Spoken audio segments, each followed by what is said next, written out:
Boa tarde a todos, queridos companheiros.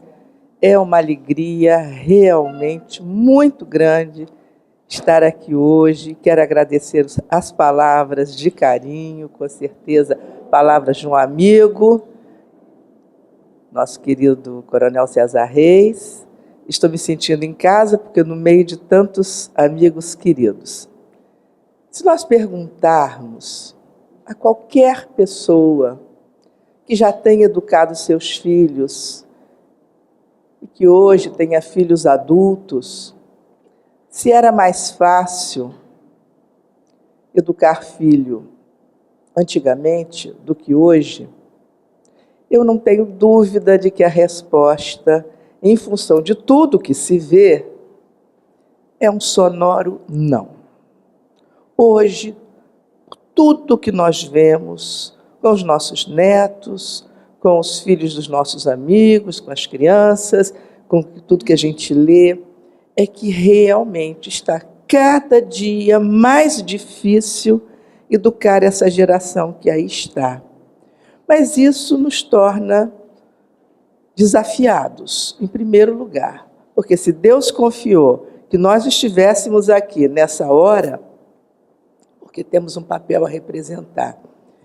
E, de uma certa forma, isso também traduz uma certa perplexidade, porque os espíritos amigos estão nos dizendo que estamos chegando para um mundo diferente, estamos começando o alvorecer de uma nova era, e que são espíritos evoluídos que estarão junto conosco. Então, nossa conversa hoje vai ser exatamente sobre esses desafios, sem nenhuma pretensão de esgotar, porque é um assunto extremamente difícil, um assunto extremamente complexo. Nós vamos encontrar, e qualquer educador conhece isso de cor e salteado, e eu estaria aqui, claro, sei que todos conhecem, mas nós vamos encontrar em Santo Agostinho aquela exortação que diz: espíritas, compreendei o grande papel da humanidade. Compreendei que quando se gera um corpo, o espírito que nele reencarna vem do espaço para progredir. Então, há aqui alguma coisa que chama a nossa atenção. É o papel da humanidade. Não é o papel de gente que está em outro plano, não. É o nosso papel, de nós aqui encarnados. De lembrarmos que esse espírito, que quando reencarna, ele vem para progredir.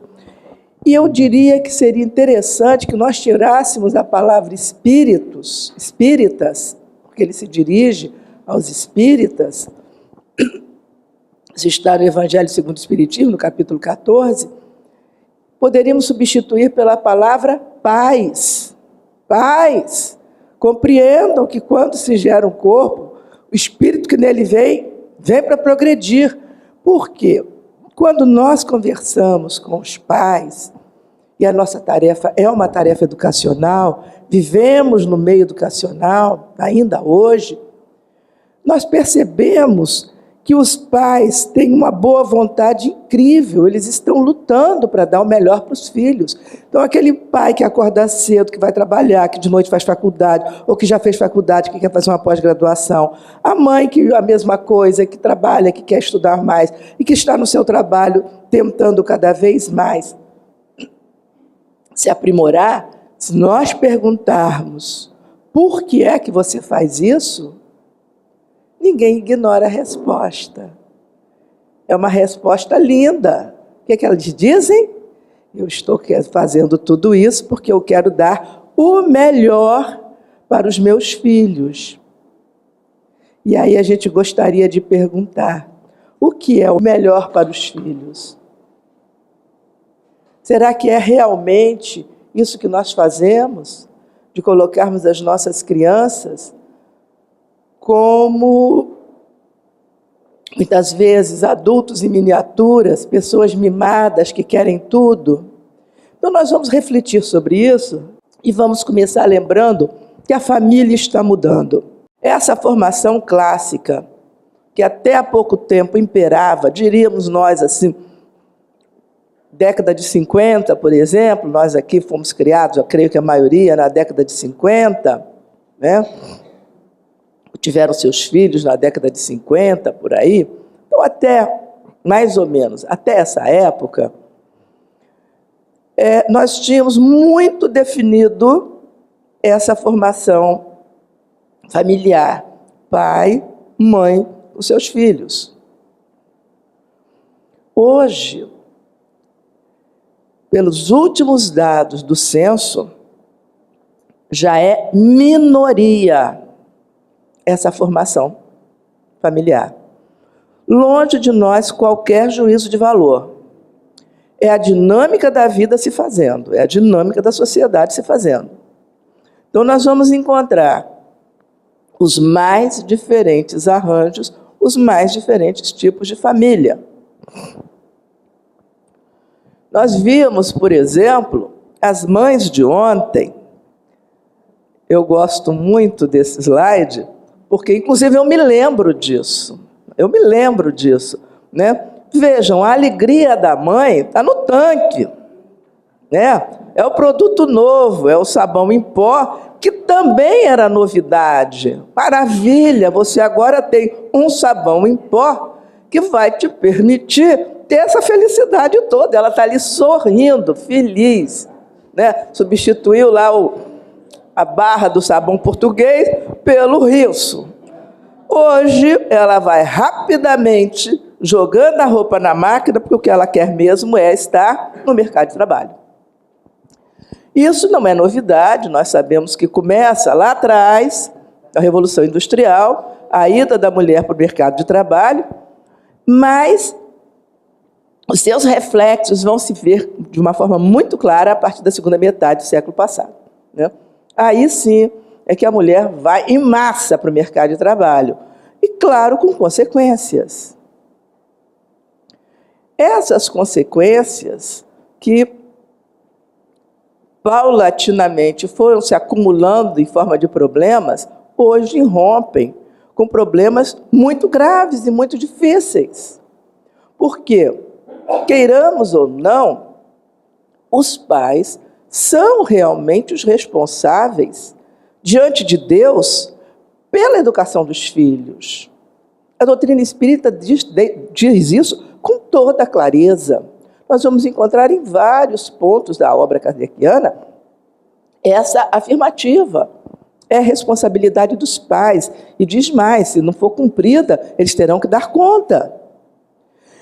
E aí, como fazer isso? Como conciliar essa questão do trabalho, do desejo da mulher de estar no mercado de trabalho, se formar, se sentir útil, dar sua participação na sociedade, com a sua presença no lar. E a gente não pode ter uma ilusão de que quantidade pode ser substituído por qualidade. Qualidade só existe na presença de alguém. Porque se você sai de casa, antes que a sua criança acorde, e quando volta ela está dormindo, que qualidade é essa que você vai poder dar a ela se não tem momentos de encontro? Então, até esse argumento tão falado da quantidade versus qualidade, nós precisamos entender isso. Para você ter qualidade, você tem que ter algum tempo com ela, você tem que estar do lado da criança de alguma forma. E os espíritos também nos alertam para a questão da infância, que temos que aproveitar aquele tempo, por uma série de razões, que nós não poderíamos aqui explicar porque queremos caminhar em outra direção, mas sabemos que são arroladas várias razões, que precisamos trabalhar com aquela criança até os 7 anos, mais ou menos. É o momento em que a criança está mais suscetível de aprendizado. Então, hoje, nós temos algumas características do mundo pós-moderno que nós gostaríamos de citar.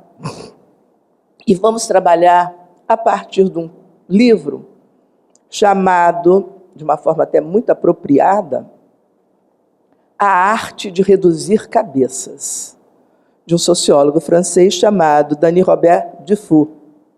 A Arte de Reduzir Cabeças.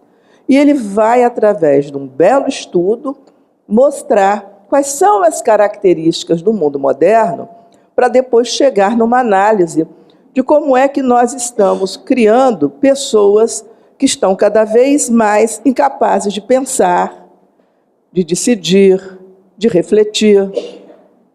Então, gostaria de lembrar alguns pontos baseados no Dany Robert Dufour. Então, ele diz, por exemplo, essa imagem, eu trago algumas imagens, porque creio que elas vão falar mais do que algumas palavras. A imagem é muito sintomática. A criança muito jovem, muito pequenininha, já está no supermercado, copiando, imitando o comportamento do adulto, muito feliz, porque ela está comprando. E aí o Dufour vai listar a primeira característica, que é o reinado do dinheiro. A mercadoria como valor supremo. Então, quando você faz aquela pergunta à mãe e ao pai, por que é que você estuda tanto, por que é que você trabalha tanto? É porque ele quer ganhar dinheiro. Ele quer ganhar dinheiro. Porque o dinheiro é que realmente vai trazer a felicidade. Na hora que ele puder comprar tudo, ele vai ter essa criança feliz.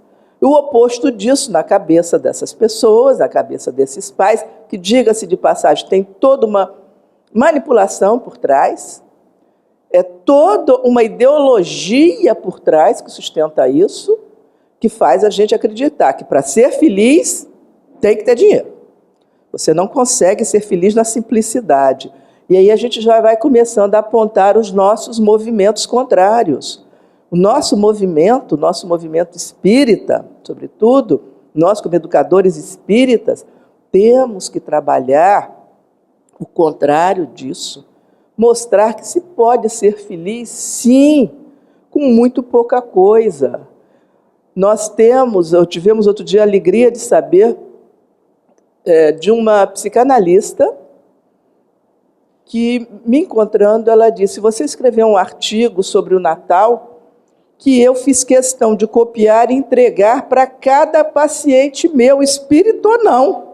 E aí eu parei para me lembrar do que era, ela me ajudou a lembrar, que nós dizíamos: aproveite o dia de Natal e faça um dia diferente. Vá brincar com seu filho, vá para a rua, vá para o jardim, vá para a praia, vá para o campo, vá jogar com ele aquilo que ele ganhou. Dedique-se realmente a fazer um Natal diferente. Então, nós sabemos que a vida pode ser muito diferente. Nós que vivemos numa época em que as casas eram muito simples, onde as coisas que nós tínhamos para viver nos bastavam. E o que contava era aquela casa cheia, a casa com o pai, com a mãe, que sentava à mesa junto para jantar, que muitas vezes conseguia até almoçar junto, a maioria da família, e que a gente ficava do lado de fora brincando, sabendo que todos os vizinhos tomavam conta, ajudavam, porque todo mundo era filho de todo mundo ali, naquela roda. As coisas eram muito simples. Mas hoje a criança, manipulada do jeito que é, ela sente uma necessidade absurda de cada dia querer outra coisa, porque nós vamos ver, através de um vídeo, como isso se dá. Não podemos nos esquecer as palavras de Jesus, né? Teu tesouro estará onde estiver o teu coração. Eu gostaria de trabalhar na Disney, ser rainha do mundo e eu queria ter dinheiro. Eu queria nunca morrer e o mundo pra mim. Eu gastar dinheiro. Em quê? Em roupa, sandália, sapatinho, bota. E quando você vai no shopping e você quer alguma coisa? Ai, eu tenho que implorar e fazer olhinho. Me dá, por favor. Olha, na medida do possível a gente tenta comprar, mas nem tudo que eles querem dá pra gente estar dando naquele exato momento. Será que é justo a gente culpar esses pais? e ainda piorar a vida deles e ter uma indústria bilionária bombardeando a cabeça dos filhos deles, dizendo: peçam para os seus pais, queiram isso, queiram isso. O Lucas precisa de roupas. Não. O Lucas precisa de tênis. Não. O Lucas precisa de todas as roupas e tênis da Renner. É colocar um pouco a criança contra os próprios pais, como se os pais fossem aqueles que negassem o desejo. Esse estímulo desenfreado aos desejos acaba colocando os pais sempre como vilões. Acho que nós já não temos mais aquele... Não sei se é paciência ou é esse lance de eu não tenho tempo, eu preciso ganhar dinheiro, eu preciso trabalhar. Acabamos fazendo o quê? Eu te dou tudo. Pra você meio que, não me enche meu saco, eu trabalhei até agora, eu tô cansada, eu preciso dormir. Então é mais cômodo, ou você empurra pra empregada. Deixa a empregada, né? Olha, faz isso pra mim. Quando que deveria ser uma coisa que nós deveríamos fazer? O objetivo era, porque nós temos as nossas filhas, porque o condomínio que a gente mora já não é mais um condomínio legal, esse bairro não tá legal, é pra proporcionar isso. Então você acaba direcionando tudo ao trabalhar, ao ganhar, ter um carro legal, a fazer não sei o quê, e meio que deixa de lado, e os nossos filhos, inconscientemente, olha, eu te dou um videogame, eu te dou aquela boneca legal, eu te dou uma super televisão, eu te dou um quarto legal. Você tá suprindo a sua ausência. Eu acho que é uma ausência que, na realidade, nós não queríamos. Mas acaba assim, acho que é um turbilhão de coisas que vai acontecendo e você vai meio que sendo empurrado para tudo aquilo e perde a noção. Com todo o amor que ele tem, ele faz tudo para acertar esse pai e essa mãe. O que ele não consegue ter percepção é que esse filho só vai se desenvolver no contato com a realidade e, portanto, no contato com a frustração, no contato com o não dá, com o não pode. A questão toda se prende no produzir, consumir. É a lógica que nós falamos. O que está por trás, o que nos manipula. Por quê? Nós sabemos que quem trabalha em propaganda contrata os melhores cérebros para poder manipular.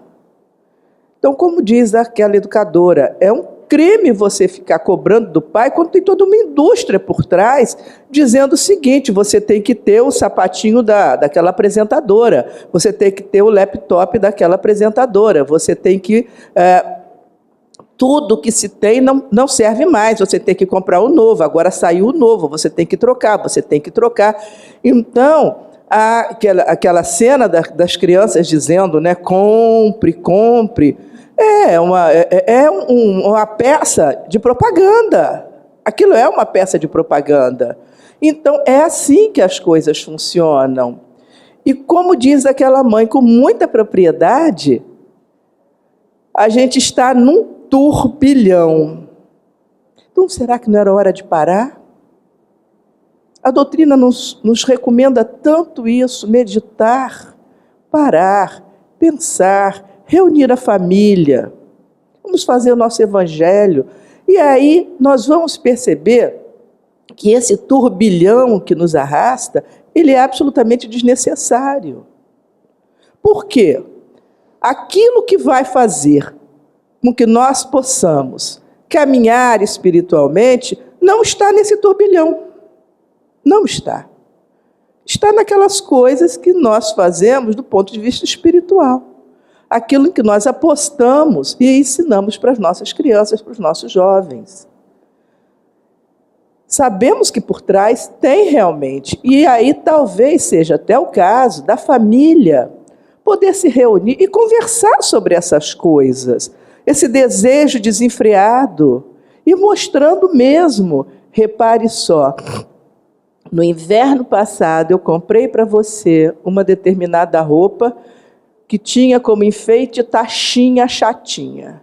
Neste inverno, um sapato ou uma bolsa. Agora, todas as chatinhas, as taxinhas baixinhas saíram, eu estou falando aqui, as mulheres sabem do que eu estou falando, e agora elas estão pontudas. É um mínimo detalhe, é uma coisa boba, mas que a menina que não tem, não, mas a minha é chatinha, eu quero a pontuda, porque agora as minhas companheiras estão de taxinha pontuda. Não estamos falando a verdade, gente? É o que a gente vai ver nas vitrines. Os cintos estão com taxinha pontuda. Eu só sei dessas coisas porque eu lido com criança. Porque para a gente que é adulto, isso passa despercebido. Para quem que não fica focado em moda, no que usa, o que não usa, isso passa despercebido. Então, existe uma instância aí muito forte fazendo com que a gente consuma. E esse talvez seja o grande pano de fundo que vem trazer a grande mudança para a família. Vamos em frente. Outra mudança é a massificação dos modos de vida, onde se combina individuação e exibição das aparências. Então, aqui, por exemplo, olha lá o sapatinho da garota. Aquele sapatinho é o status. Aquele sapatinho é o que faz com que ela seja diferente na massa. Quer dizer, ela é igual a todo mundo porque ela está na moda, mas ela tem que ter algo que a destaque. E aí nós vamos, desde a mais tenra infância, antes da criança nascer. Às vezes nós percebemos que a grande preocupação não é conversar com esse espírito que está chegando, não é pensar e trazer para o ambiente da família e da casa uma situação de harmonia para que esse espírito venha e se sinta acolhido. Não. É o quarto mais bonito, é a decoradora da cidade, a mais popular, e vamos trazer coisas importadas, vamos viajar para Miami para comprar lá um enxoval.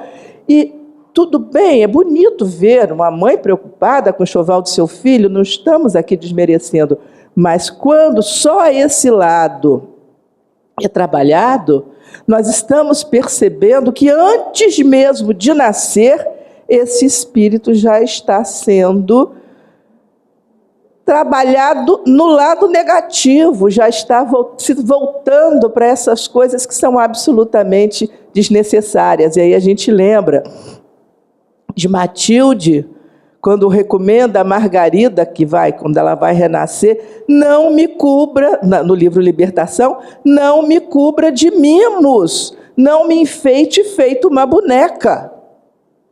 Então, Margarida, a Matilde, a mentora, sabe exatamente por que ela está pedindo isso. Porque uma vez na carne, se esquece um bocado. E aí a gente vai encontrar essa afirmativa de Kardec numa revista espírita de 150 anos atrás.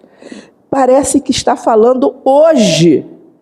Tem-se a impressão que desde o berço a gente se esforça para excitar certas paixões que mais tarde se tornam uma segunda natureza e nos admiramos dos vícios da sociedade quando as crianças o sugam com o leite.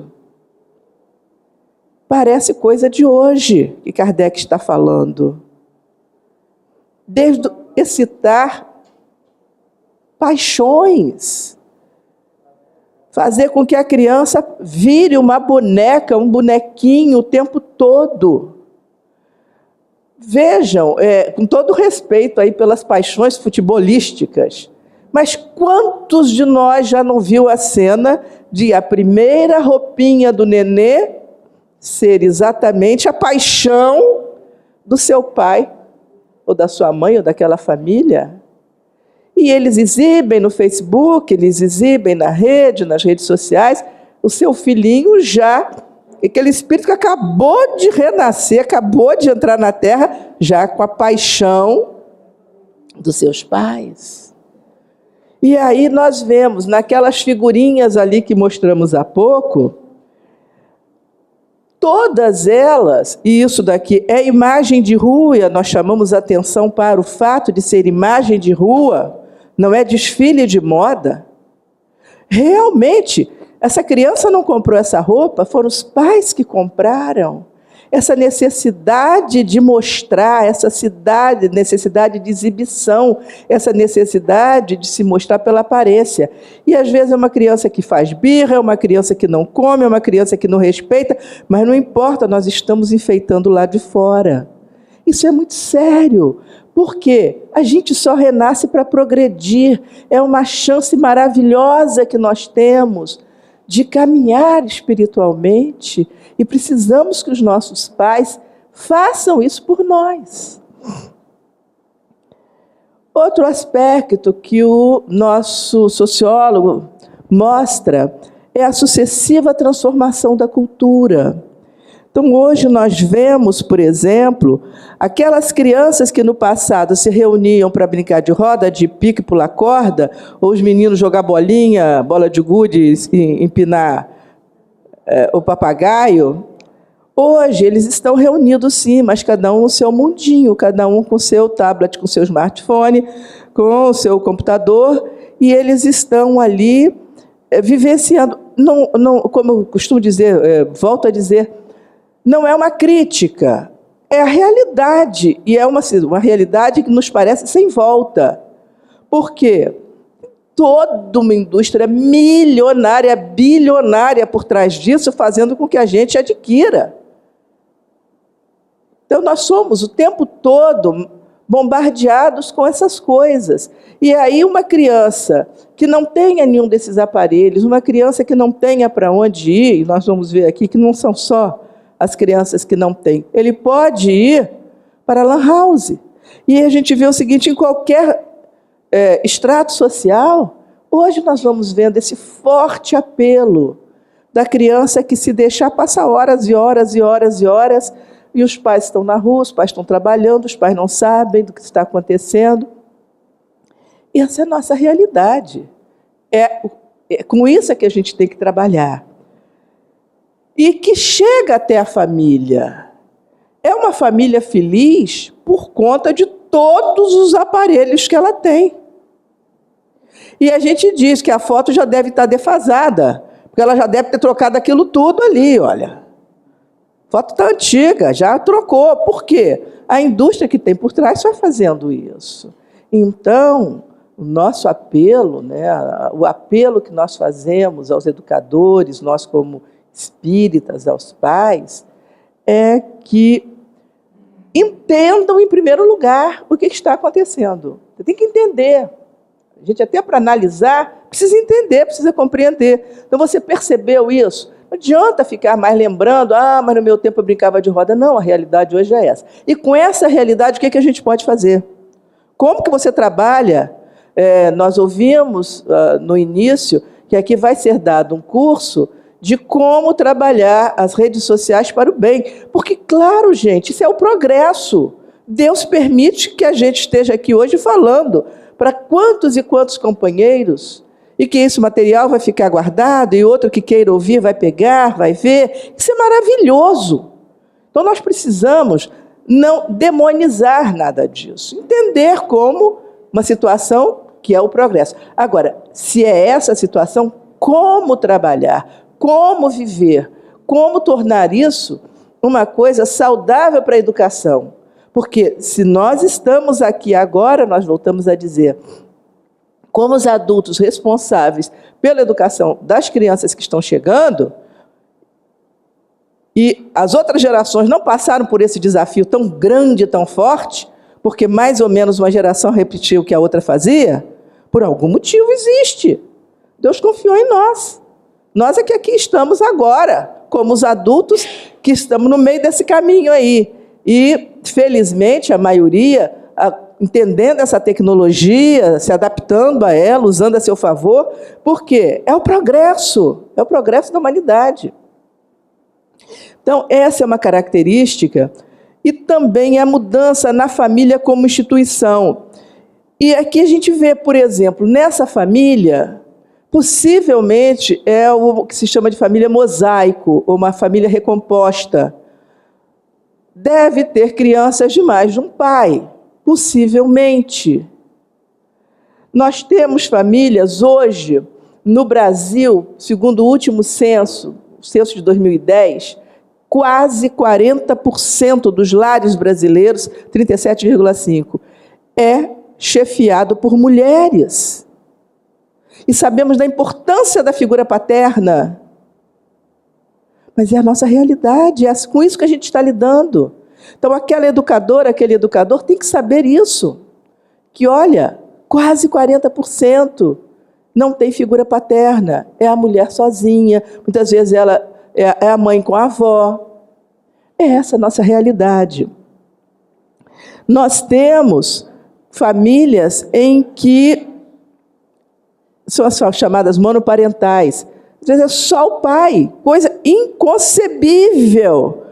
Há 50 anos atrás, eu não sei se eu estou exagerando, mas eu acho que 50 anos atrás, com raríssimas exceções, alguém que ficou viúvo e que numa situação extrema que ninguém conseguiu trazer as crianças para a família, porque numa situação de viuvez há uns 50 anos atrás, o que se tinha? Se tinha criança, os avós iam cuidar, algum tio, alguém tomava conta. Hoje não. Hoje nós temos famílias constituídas única e exclusivamente pelo pai, outras pela mãe. E temos essas famílias alongadas, essas famílias em que tem mais de uma geração. A grande questão que se coloca aqui é quem é que educa? Por quê? Quando nós vamos encontrar na obra espírita responsabilidade dos pais, a educação dos filhos, o progresso espiritual dos filhos, nessas situações, que são as verdadeiras, são as que estão aí, quem é que educa? É o avô? É ele que vai ser cobrado se não foi... Se aquele espírito não andou bem? É o marido da esposa, segundo, terceiro marido dela? São coisas que precisamos refletir, não temos a resposta. Sabemos o que está lá na doutrina, são os pais os responsáveis. Mas com esses todos os arranjos, como é que isso fica? É a nossa realidade, é o mundo de hoje, é o mundo que nós estamos vivendo. Existe hoje uma coisa que é um fenômeno muito próprio de algumas sociedades e não de outras. Nós conhecemos um livro que fala da educação na França e dizendo que criança francesa não faz birra, né? Criança francesa não se joga no chão, porque eles têm uma outra forma de educar. Mas isso, por exemplo, no Brasil já não é tão comum. E o que nós estamos vendo hoje é uma dificuldade absurda dos pais imporem limites às crianças. Impor limites é ensinar valores, é ajudar o espírito. Então, eu gostaria que os senhores vissem, por exemplo, essa imagem. Essa imagem foi parar na internet. Não foram as crianças que colocaram. Quem colocou a imagem? Foi quem achou muito engraçadinho, que correu para fotografar e foi compartilhar. Isso corre mundo, essa imagem está lá para quem quiser. É uma imagem muito comum na internet, tem várias dela. Existe, segundo Dufour, e não é só ele que fala, e aí nós vamos lembrar de outros, por exemplo, o Lebrun, que é um psicanalista francês, que diz que nós realmente estamos criando um fosso geracional muito grande. Por quê? Os pais estão tendo muita dificuldade de se colocarem como a geração acima responsável pela educação dos filhos. E os motivos são vários. Então, aqui, por exemplo, nós vamos ver. Até alguns anos atrás, no primeiro dia de aula, a criança ia chorando e tal. E hoje, essa cena aqui é o que está imperando em muitas escolas, de crianças muito mimadas. Não chora, mamãe. Ela vai feliz. Quem está desestruturada é a mãe que não sabe o que vai ser feito dessa criança, que não conhece a educação que ela deu para essa criança, não tem firmeza nessa criança, não sabe, ou é tão carente, ou é tão precisa tanto do amor desse filho, que, ai, coitadinho de mim, eu vou ficar sem a minha filha, não é? E aqui nós vamos lembrar de que 2.500 anos, ou mais de 2.500 anos atrás, Pitágoras já dizia que, educando as crianças, não seria necessário punir adulto, né? São palavras de Pitágoras, 565 anos antes de Cristo, e parece que a gente ainda não entendeu muito bem isso. Educa a criança para não punir o adulto, né? E essa insegurança, como nós falamos aqui, essa negação da transmissão geracional, que é a dificuldade da geração de cima se colocar como a geração responsável por educar a geração seguinte, e que sempre foi, nas sociedades ocidentais, sobretudo, as orientais também, mas eu diria assim, talvez fuja o modelo aqueles povos primitivos, aqueles grupos mais afastados culturalmente no passado, mas que, de um modo geral, a gente pode dizer que sempre foi papel da geração de cima educar a geração de baixo. E hoje o que nós estamos vendo é um fenômeno muito interessante. É essa geração se negando a ser a responsável pela educação dos filhos. Seria motivo de um outro seminário a gente entender as razões, que vão desde a questão da vaidade, de se colocar, mas imagina, eu sou tão jovem, eu não quero assumir esse papel, essa responsabilidade, deixa para minha mãe, deixa para outra pessoa, porque não quer ser chamada, quer dizer, essa figura, não ser chamada de mãe, não é esse o caso, mas de vaidade mesmo, que faz a mãe se vestir igual a criança, que faz cada vez mais ela se embonecar mais, para parecer, porque à medida que a menina cresce passa a ser concorrente, então recorre-se então, a todos os recursos aí da cosmetologia para tentar manter o seu padrão de menina. Há pais que realmente, porque estão tão envolvidos com outras coisas, estão tão estressados que dizem, mas eu não tenho paciência para chegar em casa depois de um dia de trabalho e ainda ter que ficar educando filho. Não vou, não quero. Bota para a escola. E a escola vai dizer o seguinte, nós vivemos dentro de escola, não é meu papel, eu estou aqui para instruir. Então, nesse jogo de empurra, quem vai sofrendo é a criança. Existem algumas outras questões desse fosso geracional, que é o seguinte, até então, nós tínhamos uma relação hierárquica, em que os papéis eram bem definidos. Qualquer coisa que fizer errado, vou falar com seu pai. A criança está com algum problema, ela vai dizer, vou falar com sua mãe, né? Vou contar para sua mãe. Hoje, a situação é em rede. E eu, inclusive, gostaria de contar aqui um episódio que aconteceu outro dia, numa família desse tipo matriarcal, moram na casa 4 mulheres, 2 crianças, a mãe das crianças e a avó das crianças.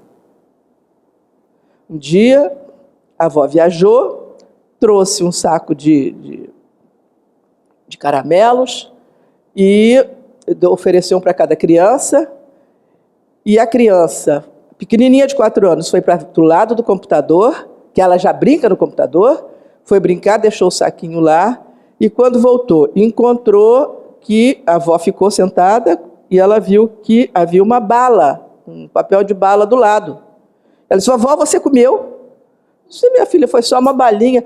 Mas você não podia comer o que é meu, de jeito nenhum. Como é que você comeu? Minha filha, fui eu que trouxe, foi da vovó, dá umzinho para a vovó. Não, eu vou falar com a minha mãe. Eu vou falar com a minha mãe. Aí, daí a pouco, ela diz assim, não posso. Ela é sua mãe.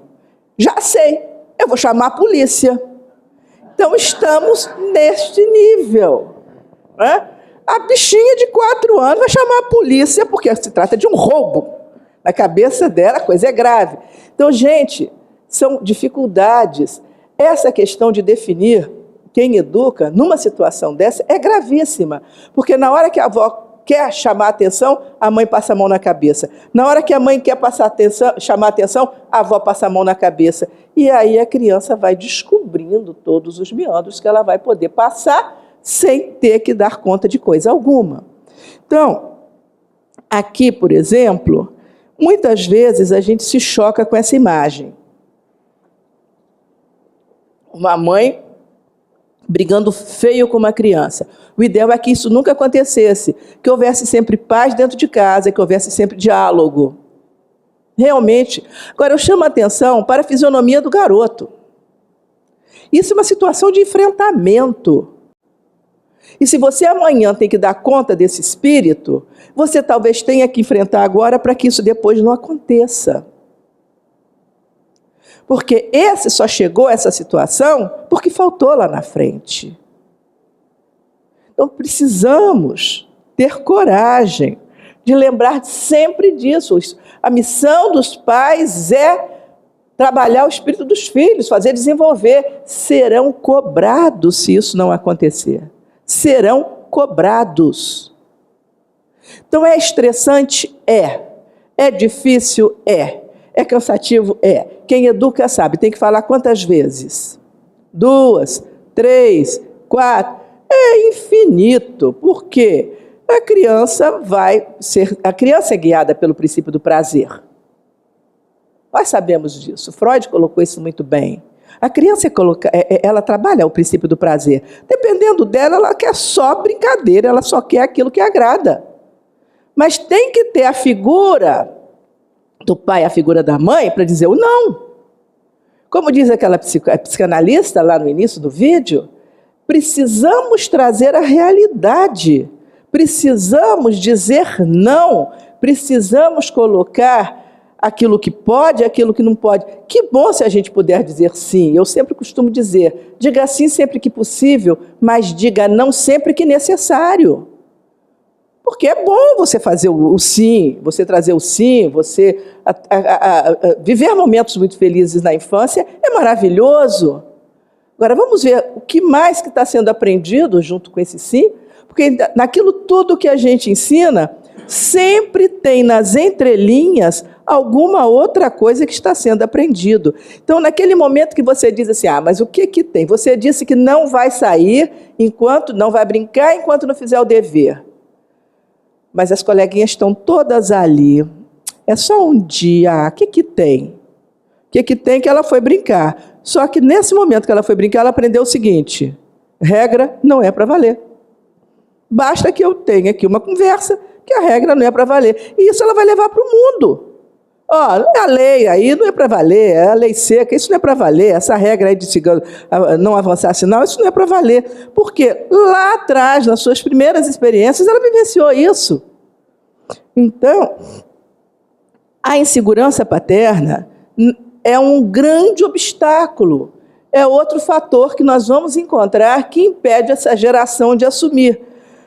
Superproteção por sentimento de culpa, porque não está ficando o tempo que deveria com a criança, não dá o amor que deveria dar, não dá a orientação que deveria dar, e morre de sentimento de culpa. Mas, em compensação, vai para o shopping e compra tudo que a criança quer, como aquela mãe falou. Eu gosto de trazer aquele vídeo, porque as palavras não são nossas. É a mãe que diz, a gente acaba comprando tudo, dou um videogame, dou um brinquedo, dou tudo, por quê? Sentimento de culpa. A gente está no turbilhão. Então, o que precisa? É parar o turbilhão. Entender esse turbilhão. Se posicionar como espírito. Porque na hora que sair da Terra, nada disso vai levar e nada disso vai contar.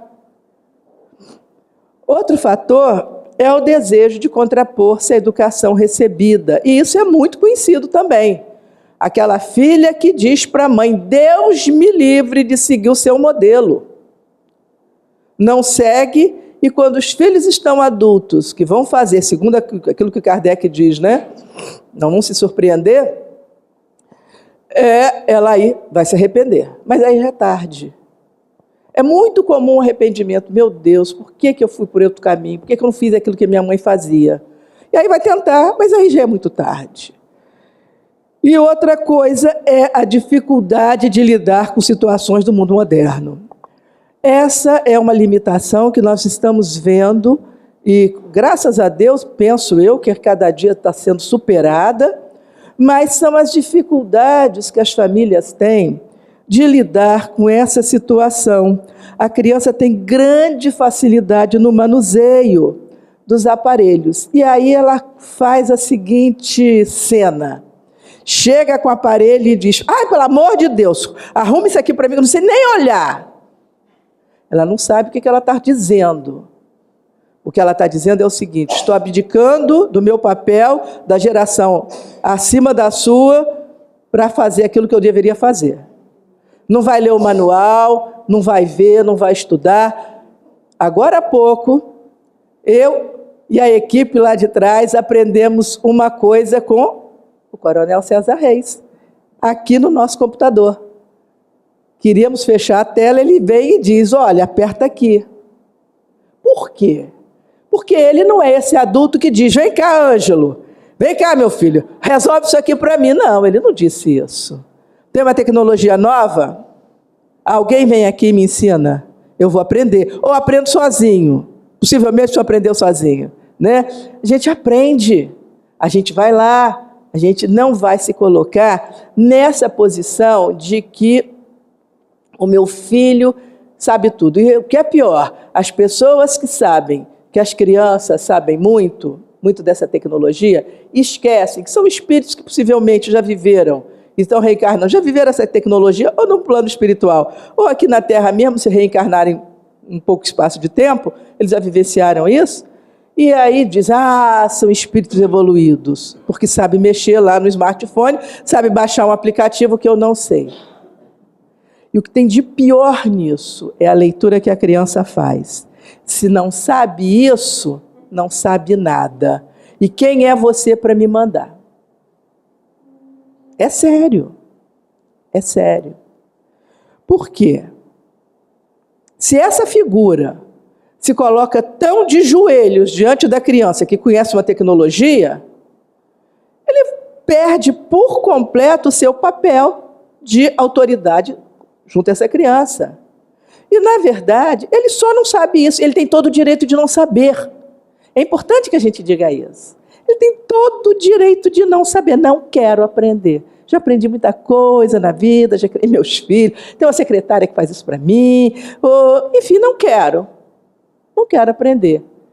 Porém, o fato dele não manipular nenhum desses aparelhos não autoriza nenhum filho a tirar dele a autoridade, porque ele vai mostrar para o filho o seguinte, eu só não sei isso, mas eu sei tanta coisa, eu sei tanto do mundo, eu sei tanto da vida, e que você pode contar comigo, que eu vou te ensinar, que é esse o papel das cabecinhas brancas. Existe uma pesquisa de um professor da UERJ, Dario de Souza, em que ele diz o seguinte, ele foi para Acari, fez umas entrevistas com meninos que foram para o crime, que se transformaram em aviãozinho, e entrevistou sobre várias coisas e perguntou, inclusive, sobre a estrutura familiar. E fez também um grupo de controle, um outro grupo de crianças que estavam vivendo na mesma situação, no mesmo local, vítima das mesmas dificuldades financeiras, familiares, e que não se tornaram aviãozinho. E aí o professor vai buscar saber o que é que diferenciava os dois grupos. E o que ele encontra é lindo. Os meninos dizem, por que você não foi? Quando ele pergunta, eu não fui porque eu não queria decepcionar minha avó. Eu não fui porque eu não queria decepcionar minha mãe. Ela luta tanto. Não queria dar esse desgosto a ela. Então, as cabecinhas brancas, os irmãos mais velhos, as irmãs mais velhas, a própria mãe, são essas figuras representativas, são chamadas os outros significantes, em psicologia se dá esse nome, que têm um poder extraordinário sobre a formação moral da criança. E a gente precisa lembrar disso. Outra característica que o Dufour nos assinala é o presente eterno para todos. A frase de ordem é, eu quero ser feliz, eu não quero esquentar minha cabeça, eu quero ser feliz. A vida está aqui para ser aproveitada. Eu quero é aproveitar a vida. Então, nós estamos vendo gerações que estão deixando seus filhos, largando para lá para viajar, para aproveitar, para ir para a festa. Ah, não, a sua geração se sacrificou muito, a nossa não. A gente aqui quer aproveitar a vida. E aí a gente vê, por exemplo, a felicidade é a roupa de grife. A felicidade é o carrão novo que o pai dá para o menino. Ou a felicidade é a própria família que vai para o shopping e que volta carregada. Esse dia foi um dia feliz, porque todo mundo comprou muito, todo mundo se encheu por fora, se adernou por fora, né? se enfeitou por fora, se preencheu. Há estudos hoje que falam da necessidade que nós temos dos nossos preenchimentos. Por que nós estamos tanto, nós mulheres, correndo atrás de preenchimentos? Porque precisamos dos preenchimentos materiais. Aqui, né? Os preenchimentos materiais, porque talvez estejamos sentindo falta de um outro tipo de preenchimento. Olha como é que nós chegamos a isso. Nós vamos fazer uma análise relativamente rápida de um tema muito complexo. Mas lembraríamos que a TV e as tecnologias de informação e comunicação tiveram um papel preponderante nisso. Por quê? Até então, nós tínhamos, antes da televisão, antes do advento da televisão como uma instituição, digamos assim, que tem um lugar de honra na casa, tudo para. Quantos de nós chegamos em casa querendo contar uma novidade? Está na hora da novela, não fala, está na hora disso ou daquilo. Por quê? Ela assumiu esse papel. Muitos de nós sabemos que vivíamos as narrativas da família nos nossos encontros. Essas narrativas que se perderam com o advento da televisão e dessas tecnologias modernas, elas nos traziam o sentido de identidade familiar. Então, se eu hoje, que tenho a minha mãe com 100 anos, e que até outro dia passava as tardes com ela, lembrando daquilo que ela viveu na década de 20, na década de 30, quando eu não era nascida, foi porque houve muita narrativa dela. E eu hoje sou capaz de trazer na sua velhice essa alegria, porque tenho posse desse material que ela, de uma forma muito generosa, e o meu pai também, dividiu conosco. Essas narrativas que nos situávamos na vida, no mundo, que fazíamos com que nós tivéssemos compromissos, inclusive, com aqueles que atravessaram o oceano, por exemplo, da minha família, lutando para vir, sair do Líbano para chegar aqui, começar uma vida nova, conhecendo as lutas do meu pai, conhecendo as lutas dos meus avós, faziam com que eu, cada vez mais, eu tenha consciência do meu dever de continuar isso. Hoje se perde. Por quê? Nós vivemos num mundo em que as horas são gastas, excessivamente gastas, com esse tipo de coisa, que é individualista, cada um no seu, ainda que esteja em rede, ainda que esteja. Mas você não tem a narrativa, porque a dinâmica aqui é outra, é da rapidez, é da coisa instantânea, da informação instantânea, é da informação rápida, e aquilo que você está postando aqui já ficou velho, porque o outro já postou outra coisa. Você vê que os valores aprendidos são esses. Nós vamos ver no Brasil de norte a sul, a televisão ligada, e o Ibope mostra isso, naquilo que é a negação dos valores da família. Mas é a nossa forma hoje de viver. Vamos tirar a televisão? É impossível. Isso daí é o que existe. É a nossa realidade. O que nós podemos, de novo a gente fala, é fazer um trabalho em cima do que existe. É pegar uma coisa dessa e dizer, vamos analisar isso? Vamos ver como é que essa história está terminando? Vamos ver que valores são esses? É isso que a gente quer para a vida? Se essa coisa fosse de verdade, como é que estaria esse espírito? Vamos aproveitar, não é? E temos também a questão das sintonias. Como me preocupa quando eu vejo, muitas vezes, um final de novela, e eu faço questão de ver sempre os finais, acompanho alguma coisa, porque a gente que é educador não pode ser alienado, tem que saber o que está acontecendo, embora realmente eu não tenha o menor prazer em acompanhar, mas a questão das sintonias. Quantas vezes eu me pego pensando no último capítulo, que aí tem uma situação de sofrimento, de ódio, de vingança, e que todo mundo quer mais, quer mais. Eu digo, de norte a sul do Brasil, olha a vibração agora. Olha lá a sintonia que está passando de norte a sul. E vai todo mundo dormir com isso.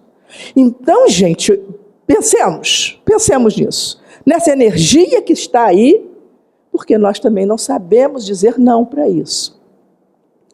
E tem mais.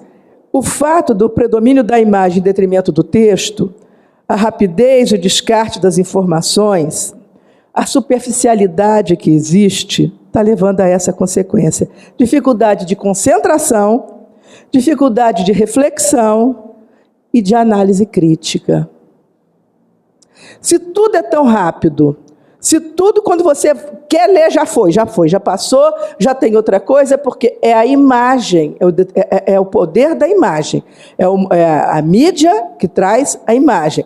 Aí, Marcelo, Regina lá atrás e a nossa equipe lá vai dizer, não, mas tem muita coisa que leva à reflexão.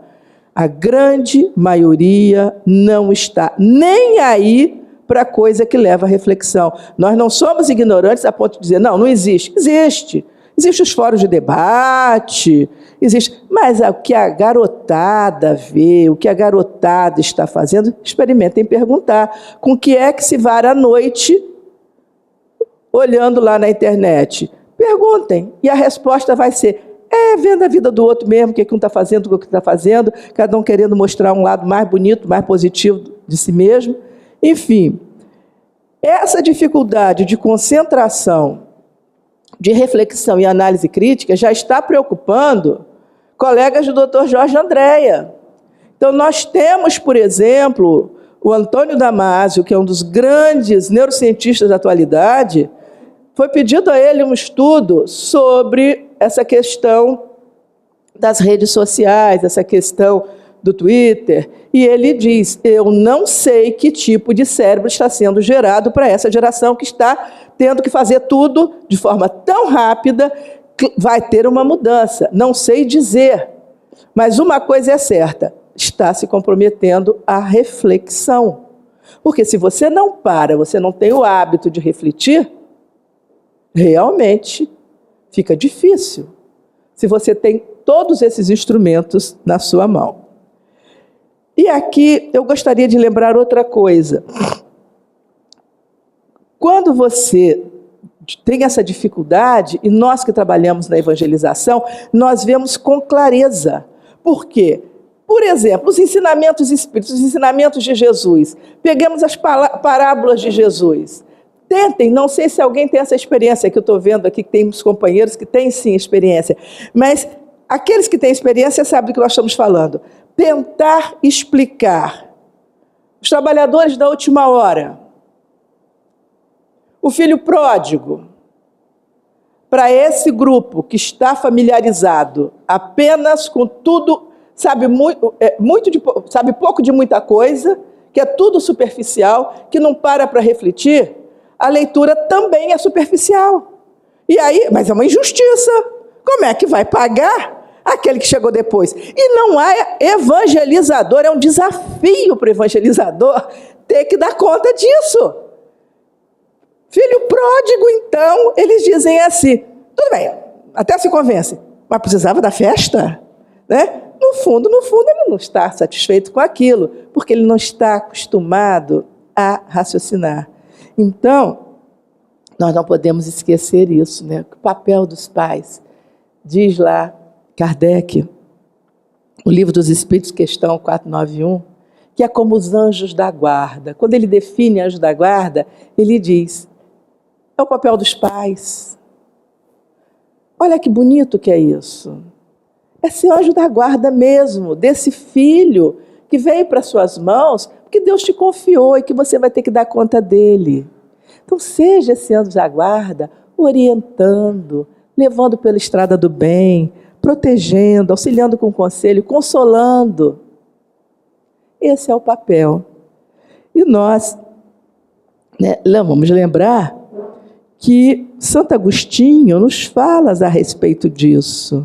Uma imagem como essa nos faz lembrar do seu conselho, quando ele diz para os pais, né, desde pequenina, a criança manifesta os instintos bons ou maus que traz da sua existência anterior, e que os pais tratem de observá-la, ver o que essa criança está trazendo de egoísmo, ver o que essa criança está trazendo de orgulho, e trate de combater. E ele diz mais, faça como o jardineiro que corta lá os brotos defeituosos. Então tem que botar estaca. Dá trabalho? Dá. Mas vale a pena, porque nós também seremos recompensados por aqueles espíritos que encaminharmos melhor a Deus. Entrou na vida de um jeito, saiu de um jeito melhor. Então, eu gostaria de compartilhar com vocês uma situação vivida.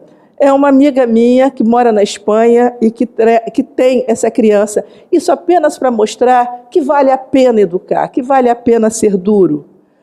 Ele é pequenininho, ele é um menino que é o do meio, numa família que tem o mais velho que é brilhante e uma menina que é uma graça. E ele é o do meio. E ele não consegue tirar notas boas e o irmão é brilhante.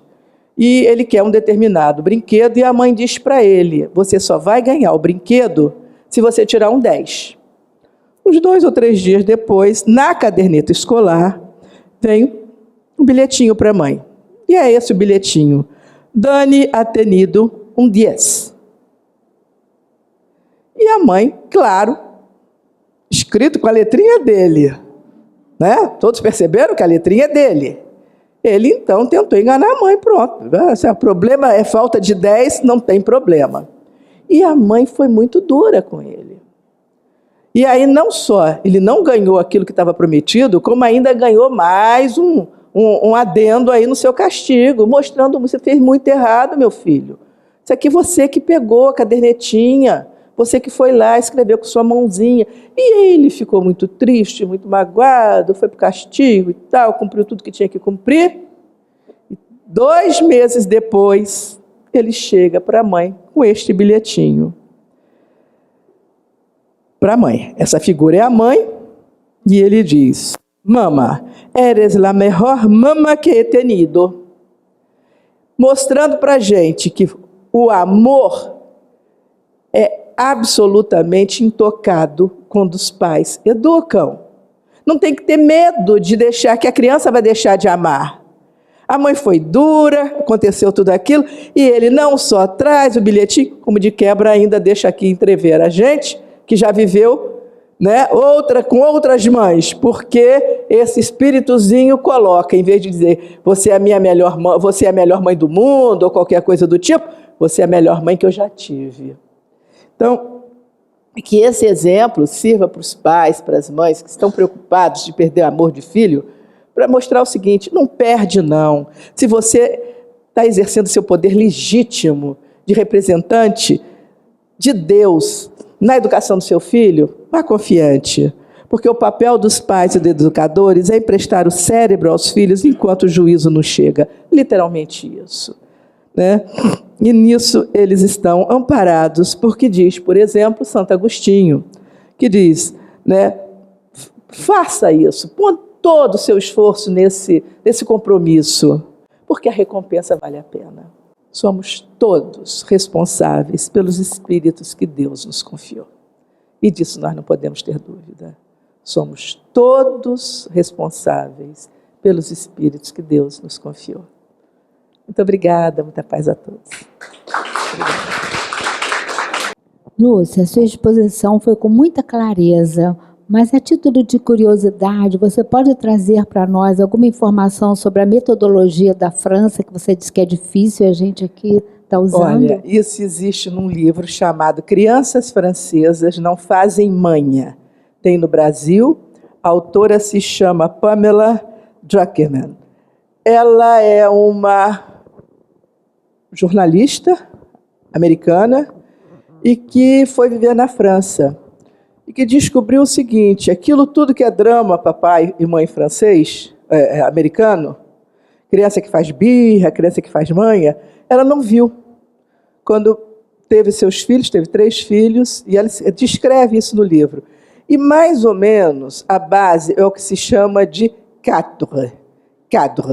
quadro, que as regras são passadas para a criança desde pequena, que ela tem direito a trabalhar dentro de um quadro.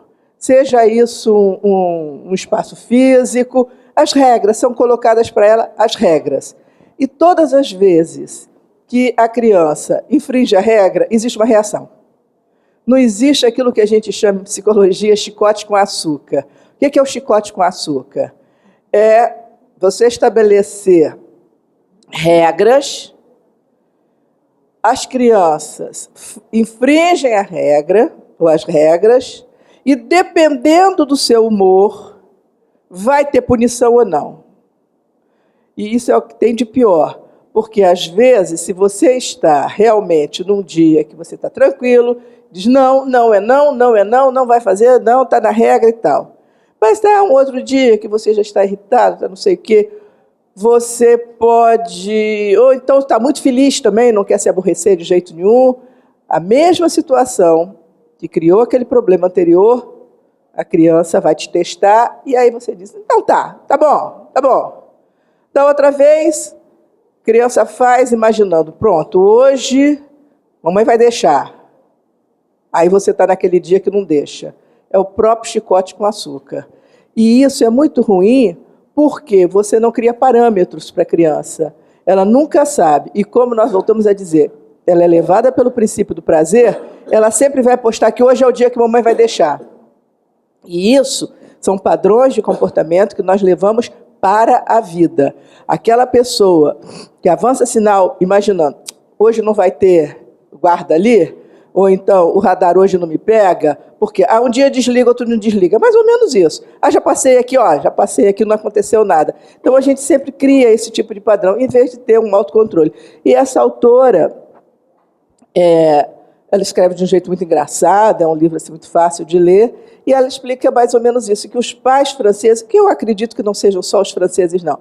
Eu tive na minha casa a oportunidade de receber filha de uma grande amiga, que mora na Inglaterra e passou 2 dias comigo com um filho pequeno. E na hora de dormir, o menino começou a chorar, eu fiquei meio incomodada, digo, o que ele tem? Ele está chorando? Nada, é manha. Ele vai ficar lá. Eu digo, mas está num quarto que ele não conhece, não tem problema nenhum, eu já fui lá. Já mamou, está tranquilo, está sem xixi, está tudo certinho com ele só está querendo a minha companhia. Mas eu já fiquei um pouquinho, já cantei, já brinquei, agora é hora de dormir. E, de fato, essa criança aprende. É uma criança... Nossa educação lá na Inglaterra é muito desse tipo. Então, eu penso... E aqui também, aquele caso que eu contei é da Espanha. Aquelas crianças realmente são tratadas daquele jeito. Não é desamor, mas é simplesmente, talvez, um modelo muito parecido com o que a gente foi educado. Primeiro, a gente quer agradecer aqui a sua visita, a participação. Eu, pelo menos, nunca tinha assistido você aqui. Estou, digamos, satisfeito. Desculpe o transtorno, mas eu vou procurar pedir a você um aprofundamento da questão. Em termos de gestão da aprendizagem, a gente faz uma avaliação diagnóstica daquilo que está e daquilo que a gente quer. Isso é uma avaliação diagnóstica, dentro até do planejamento. Mas aí, o que a gente pode, isso aí é aprofundamento, o que a gente pode fazer em termos do arsenal que a gente tem, inclusive, do espiritismo, que muitas vezes ultrapassa até os conhecimentos, porque a criança é um espírito reencarnado.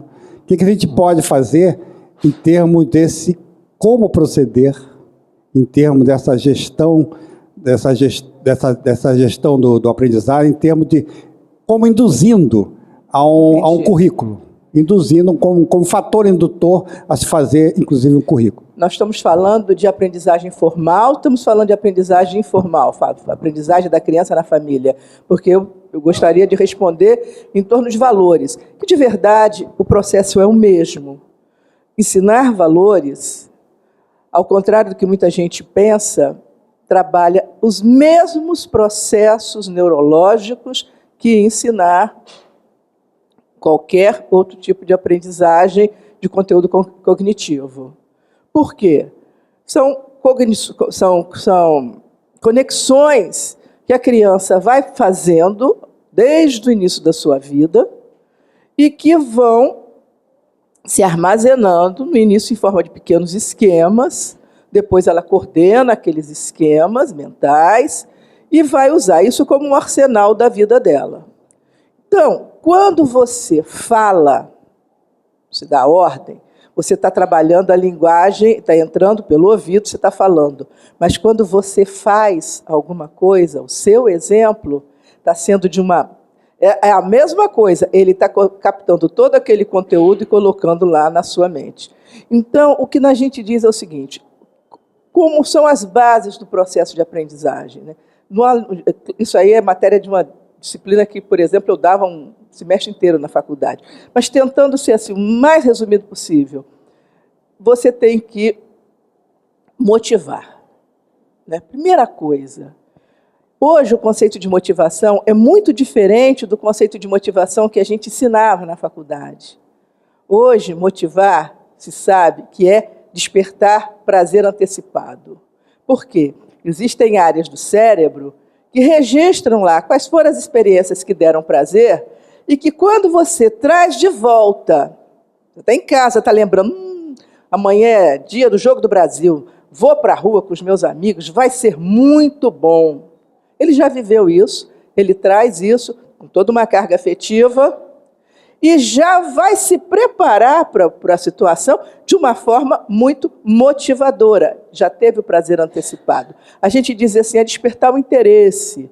Hoje a gente substitui. É tentar despertar um prazer antecipado. Você tem que ter experiências tão boas. Por exemplo, quando a gente fala na educação e na evangelização, dou muito esse recado. Faça a sua evangelização de uma forma tão extraordinária, porque os nossos conteúdos são extraordinários, que ele fique doido para chegar ao dia da evangelização. Você vai trabalhar de uma forma tão dinâmica, de uma forma tão fora da escola, tão distante da escola, porque evangelização é vida, que ele vai ficar motivado. Então, a primeira coisa, você precisa ter trabalhar um pouco essa motivação, você tem que ir trabalhando pequenas informações de acordo com o nível daquela criança, porque nós sabemos que cada cérebro corresponde a um tipo de amadurecimento, cada idade responde a um tipo de amadurecimento, porque tem todo um processo aí de amadurecimento de mielina e coisa e tal, que vai depender. Então, quando você tem criança, numa determinada idade, que você já conhece, você já sabe como é que você pode trabalhar. Não sei se eu estou respondendo, eu estou tentando falar de um modo geral sobre aprendizagem. Você começa com pequenas informações, você ajuda essa criança a jogar essas informações num contexto maior, cada vez maior, porque o que você está educando é para a vida. Então, aquilo que eu falei, quando você diz para ela assim, se você não fizer o dever, não vai brincar, eu estou insistindo no mesmo exemplo, para a gente não ter que variar muito. Se você não fizer o seu dever, você não vai brincar, essa conexão, se você realmente insiste nisso, e ela aprendeu isso, ela já sabe outra coisa, que os tratos são para serem feitos. Que existe uma ordem no mundo. Então, o que nós temos que nos preocupar é de que cada aprendizagem tenha sempre uma ligação com uma mensagem maior, com um todo maior, e esse todo maior é a vida. Exemplos, repetições, diferentes linguagens. É fundamental que a gente trabalhe com diferentes linguagens.